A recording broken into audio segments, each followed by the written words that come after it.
وہ صحیح بخاری میں آتا ہے، ایک اور صحابی تھے ابو بصیر رضی اللہ تعالیٰ عنہ، وہ بھاگ کے مسلمان ہو کے مدینہ شریف آ گئے، پیچھے ہی مشرکین عرب بھی آ گئے اور کہا یا رسول اللہ اپنا وعدہ پورا کریں۔ تو نبی علیہ السلام نے پھر ابو بصیر سے کہا کہ خدا کر کے معاہدہ ہوا ہے، تو اب معاہدے کو نہ توڑ، تو تو واپس نہ ان کے ساتھ چلا جا۔ تو نبی علیہ السلام نے ان کو واپس بھیج دیا۔ اب راستے میں کیا ہوا کہ وہ 2 بندے تھے، یہ اکیلا تھا، اور ان بندوں میں سے صحیح بخاری میں آتا ہے ایک بندے کے پاس بڑی خوبصورت سی تلوار تھی، تو وہ تلوار کی اپنی تعریف کر رہا تھا کہ دیکھو یہ کتنی خوبصورت تلوار ہے، اس کا دستہ کتنا پیارا ہے، اور یہ جس کا عورتوں کو بھی عادت ہوتی ہے نا اپنی چیزوں کی تعریف کرنے کی۔ تو وہ ابو بصیر نے نا اس کی کمزوری سمجھ لی، تو اب وہ گپ شپ شروع ہوگی، ظاہر واپس جا رہے تھے، فرینڈلی موڈ تھا، انہوں نے کہا یہ تلوار ذرا مجھے دکھاؤ نا، میں بھی اسے دیکھوں۔ وہ تلوار پکڑی، اس کو قتل کیا گھوڑا لے کے، تو نبی علیہ السلام کے پاس آ گئے۔ نبی علیہ السلام نے فرمایا کہ میں تو اپنے وعدے کا پابند ہوں، تو تم ادھر سے چلے جاؤ۔ اس نے کہا یا رسول اللہ صلی اللہ علیہ وسلم، آپ جس چیز کے پابند تھے وہ آپ نے کر دیا، ٹھیک ہے میں مدینے میں نہیں رہتا، لیکن میں اب اس چیز کا بھی پابند کوئی نہیں کہ میں مکے میں واپس جاؤں، کیونکہ آپ نے تو مجھے واپس کر دیا تھا، یہ تو میں آیا ہوں نا واپس، تو مجھے آپ اجازت دیں۔ آپ فرمایا تم بس مدینے میں نہیں، جدھر مرضی جا کے رہو، اللہ تعالیٰ کوئی نہ کوئی راہ تمہارے لیے نکال دے گا۔ تو وہ سمندر کے کنارے ایک بستی تھی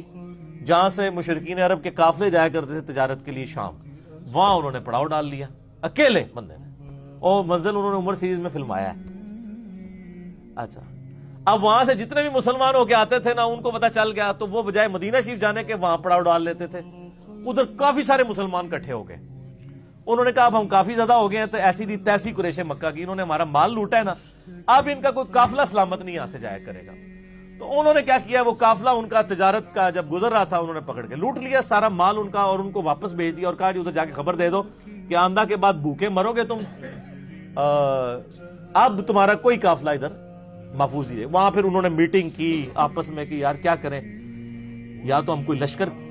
کشی کریں ان کے اوپر، لیکن لشکر کشی کیسے کریں، وہ تو خانہ بدوش تھے، کبھی کہیں پڑاؤ ڈالتے تھے، کبھی کہیں پڑاؤ ڈالتے تھے۔ تو الٹیمیٹلی یہی ڈیسائیڈ ہوا، سہیل ابن عمر کو بلایا گیا کہ تو بڑا سیاڑا مرد ہے نا، مہربانی کر جا کے نبی علیہ السلام کو ریکویسٹ کر کے یہ شرط ختم کر دیں، اور جو لوگ مسلمان ہو رہے ہیں نا، اللہ کا واسطہ جو لوگ اپنے کول ہی رکھو، ساڈے تو جان چھڑاؤ، کم از کم آپ کے پاس رہیں گے، کم از کم ہمارے قافلے تو نہیں لوٹیں گے نا، کسی چیز کے پابند تو ہوں گے۔ پھر وہ واپس آئے اور انہوں نے آ کے ریکویسٹ کی، اور نبی علیہ السلام کی شرافت تھی، آپ نے قبول کر لی، آپ فرمایا چلو ٹھیک ہے۔ پھر ان کی یہ جان چھوٹی،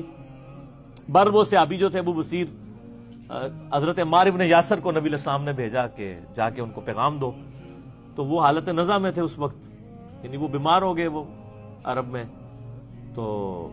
بہرحال وہ نزع کے عالم میں تھے۔ عمار ابن یاسر آئے، انہوں نے خوشخبری دی، ان کی قبر پھر وہیں پہ بنی ہے۔